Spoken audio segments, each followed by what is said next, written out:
Kilig. Unang salita ay kilig.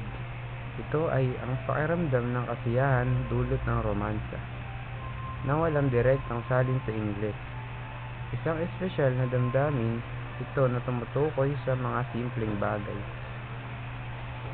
Bayanihan. Susunod ay bayanihan.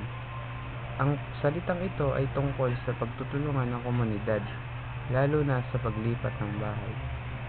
Walang katumbas na salita sa Ingles, dahil ang diwang ito ng pagkakaisa ay napaka-espesyal sa ating kultura.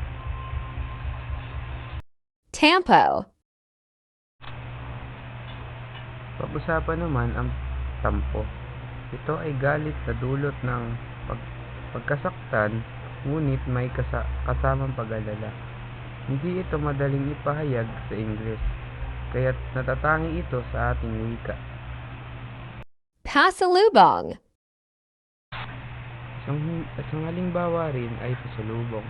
Ito ay regalo mula sa biyahe para sa mga naiwan na nagpapakita ng pagmamahal.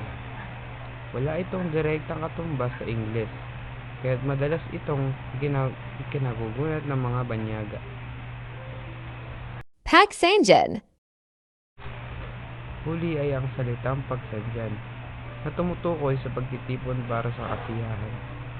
Ang kontekstong nito ay hindi madaling maipahayag sa Ingles, kaya't malaga ito sa ating tradisyon.